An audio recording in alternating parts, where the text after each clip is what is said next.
सर्वप्रथम सर्वांना श्री स्वामी समर्थ। महिलांनी प्रत्येक शुक्रवारी अशा कुठल्या सेवा करायच्या आहेत ज्याने आपल्या घरात सुख, समृद्धी आणि ऐश्वर्य नांदणार आहे। तर हा व्हिडिओ मी गेल्या वर्षी सुद्धा टाकलेला होता। ही सेवा आहे, खूप महत्त्वाची सेवा आहे आणि जर का ही सेवा पुरुषांना सुद्धा म्हणजे घरातल्या पुरुषांना करायची असेल तरीही करू शकतात किंवा महिलांना जर वेळ असेल तर महिलांनी केली तरीही चालेल, दोघांपैकी कोणालाही सेवा करता येईल। तर ही अत्यंत महत्त्वाची सेवा आहे। आपल्या घरात सुख आणि समृद्धी, ऐश्वर्य यावं असं कोणाला वाटत नाही, प्रत्येकाला वाटत असतं। तर त्यासाठी आपल्याला माता लक्ष्मीची, भगवान श्री हरी विष्णूंची पूजा करायची असते। त्याचबरोबर कर्म आणि कष्ट तितकेच महत्त्वाचे असतात। तर प्रत्येक शुक्रवारी आपल्याला कुठली सेवा करता येईल सांगते का, आणि ज्यांना कुणाला हवा असेल हा व्हिडिओ त्याला व्हॉट्सअपवर जाऊन नक्की शेअर करा।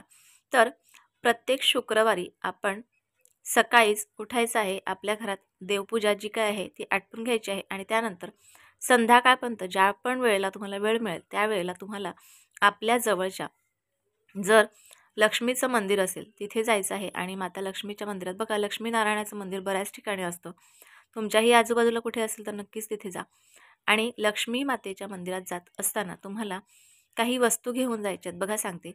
तर एक लाल रंगाचं गुलाबाचं फूल घेऊन जायचं आहे, सोबतच थोडेसे फुटाणे घेऊन जायचे आहेत, हळदी कुंकवाचे 2 पॅकेट न्यायचे आहेत आणि तिथे जाऊन आपल्याला एक वेळेला श्रीसूक्त म्हणायचं आहे, त्यामुळे पुस्तक सोबत घेऊन चला। तर ह्या सर्व वस्तू घेऊन आपल्याला माता लक्ष्मीच्या मंदिरात जायचं आहे। त्यानंतर ह्या सर्व वस्तू आपल्याला तिथे महाराजांकडे माता लक्ष्मीच्या चरणावर अर्पण करायला द्यायचे आहेत आणि त्यानंतर आपण तिथेच बसून एक वेळेला श्रीसूक्ताचं पठण करायचं आहे। त्यानंतर बघा, त्यानंतर घरी यायचं आहे। ही ज्या वेळेला तुम्ही सेवा करतील त्यावेळेला ही सेवा संकल्पयुक्त करा। हा संकल्प आपल्या घरात केला तरीही चालेल, आपल्या घरातच संकल्प करायचा। तुम्ही ही सेवा कशासाठी करता आणि 21 किंवा 11 शुक्रवार तुम्हाला ही सेवा करायची आहे। या सेवेबरोबरच तुम्हाला कर्म आणि कष्टसुद्धा तितकेच महत्त्वाचे आहेत। श्रीसूक्त हे माता लक्ष्मीला अत्यंत प्रिय आहे, त्यामुळे श्रीसूक्ताचं पठण आपल्याला प्रत्येक शुक्रवारी एक वेळेला नक्कीच करायचं आहे।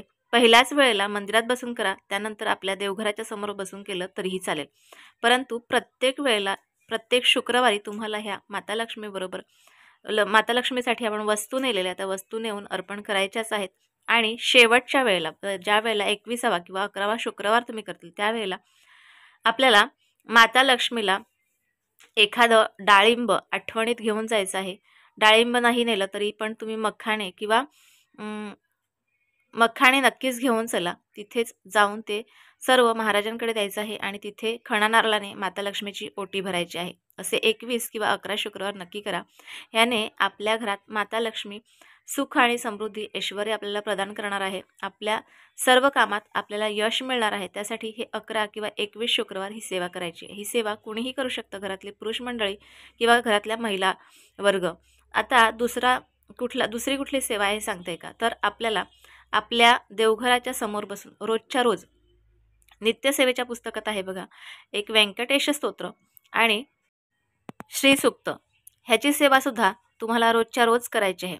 त्याचबरोबर अजून एक सेवा सांगते, आपल्या घरात आपल्याला प्रत्येक शुक्रवारी श्रीयंत्रावर न चुकता आपल्याला कुंकुमार्चन करायचं आहे।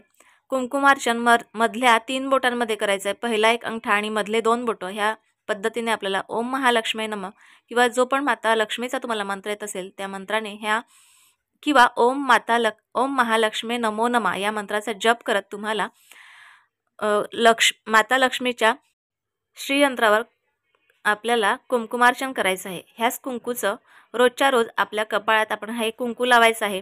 शाळेत जरी मुलं जात असतील तरीही लावा, जर आवडत नसेल तर थोडा वेळ संध्याकाळी आल्यावर तर नक्कीच लावायला सांगा। आणि तुम्ही सुद्धा ज्या वेळेला कुठे बाहेर जात असाल किंवा घरात असाल तरीही ह्या कुंकवाचा वापर नक्कीच करा। प्रत्येक शुक्रवारी कुमारिका मुलींना बोलवून त्यांना खीर खायला द्या किंवा त्यांना हळदी कुंकू करा, त्यांचे पाय धुवा आणि त्यांना खीर खायला द्या। असं प्रत्येक शुक्रवारी 11, 21 जितक्या कन्या तुम्हाला मिळतील तितक्या कन्यांचं हे पूजन नक्कीच करा। याने सुद्धा माता लक्ष्मी आपल्यावर प्रसन्न होते आणि आपल्याला सुख, समृद्धी, ऐश्वर्य प्रदान करते। तर आजच्या छोट्या छोट्या सेवा ज्या खूप महत्त्वाच्या होत्या, तुम्हाला कशा वाटल्या हे तुम्ही मला कमेंट बॉक्समध्ये जरूर कळवा। व्हिडिओ आवडल्यास लाईक, शेअर, सबस्क्राईब मात्र जरूर करा। पुन्हा भेटूया अशाच एका नवीन व्हिडिओसोबत, नवीन विषयासोबत। तोपर्यंत सर्वांना श्री स्वामी समर्थ।